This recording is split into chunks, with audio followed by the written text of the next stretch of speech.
Hey Falcons fans, big news coming out of Atlanta. Your team just made some financial moves that could shake things up in a big way. But before we jump to conclusions about a blockbuster signing, let's break it all down.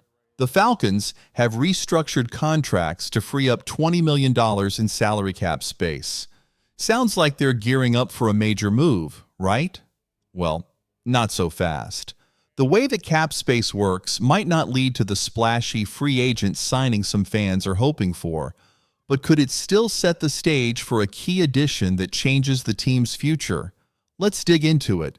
The team reworked the deals of cornerback A.J. Terrell and offensive lineman Chris Lindstrom, freeing up $10 million from each contract. What does restructured actually mean?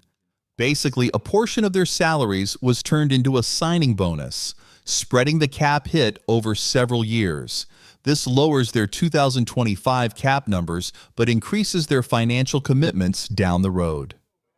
It's a common move, and it tells us one thing. The Falcons needed financial flexibility, and they needed it now. But here's where it gets tricky.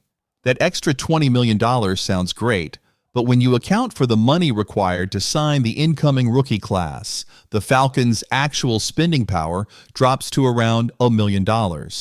That's still useful, but it's not exactly the kind of money that screams big-name free agent.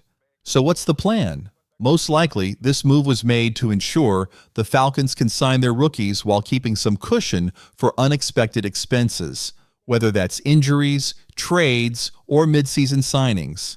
And if they don't spend it all, they can roll it over to next year. Smart planning, but maybe not the fireworks some fans were hoping for.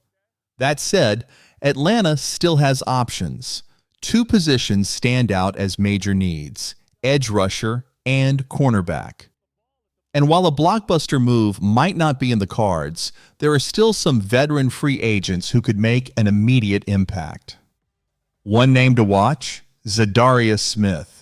The guy has been a consistent pass-rushing threat with sack totals of 12.5, 10, 5.5, and 9 over the past 4 seasons. Even better, he stayed healthy. No missed games due to injury in the past 3 years. That's rare this late in free agency, and he'd fit well in Atlanta's defensive rotation alongside Leonard Floyd, Arnold Ebiketie, and Braylon Trice, who's basically a rookie after missing last season with an ACL injury. And here's where it gets really interesting. If the Falcons bring in a veteran pass rusher now, they'll have way more flexibility in the draft. Instead of feeling forced to grab an edge rusher in the first round, they could shift their focus to cornerback or another key position, waiting until later rounds to address the pass rush. That could be a game changer for how they build this roster.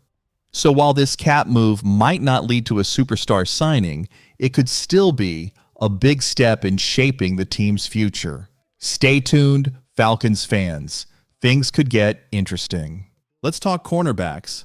One name that's been floating around for months: Asante Samuel Jr. The former Chargers DB has had his ups and downs, but when he's on the field, he's a playmaker. In his first 3 seasons, he grabbed 2 interceptions each year. Last season, a shoulder injury kept him out for a while, but he still has plenty of upside. The biggest question? His health. If he can't pass a physical, that would explain why he's still unsigned. But if he's good to go, this is the kind of signing that could get Falcons fans hyped. Why? Because he fits Atlanta's zone-heavy defense like a glove. Plus, having a Samuel in the secondary just feels right. But if the Falcons want a more experienced, reliable option, they could take a look at Mike Hilton. The veteran nickel corner has had a solid career with the Steelers and Bengals. He brings leadership and much-needed depth, which could be crucial for Atlanta. Right now, the Falcons don't seem interested in bringing back D. Alford, meaning Clark Phillips is slotted into the nickel role. Phillips has the athleticism and ball skills, but he mostly played outside corner at Utah. If he struggles, adding a proven vet like Hilton as a backup plan would be a smart move. Now, here's the real debate. If the Falcons make one more move, should it be a cornerback or an edge rusher? Both are needs, no doubt. But if you ask me, it's got to be pass rush. Atlanta's secondary wasn't perfect last season, but there were bright spots. Jesse Bates and A.J. Terrell were outstanding, and Justin Simmons was solid. The real issue? Getting to the quarterback. The Falcons have ranked dead last in sacks over the past 4 seasons. Let that sink in. The last time Atlanta had a player hit double-digit sacks, Saudi Arabia hadn't even allowed women to drive yet. Yeah, it's been that long. And here's the thing. Even the best cornerbacks in the league can't lock down receivers forever. If you don't pressure the quarterback, it doesn't matter who's in coverage. Atlanta needs to bring in a veteran pass rusher. They don't need to spend crazy money, but they need to make a move. The draft will help, but adding someone like Zadarius Smith or another proven pass rusher could be the missing piece to turn this defense into a real threat. So, what do you think? If the Falcons could sign just one more player, would you rather see an edge rusher or a cornerback? Drop your thoughts in the comments. Let's get this debate going. Now, let's zoom out and look at the bigger picture.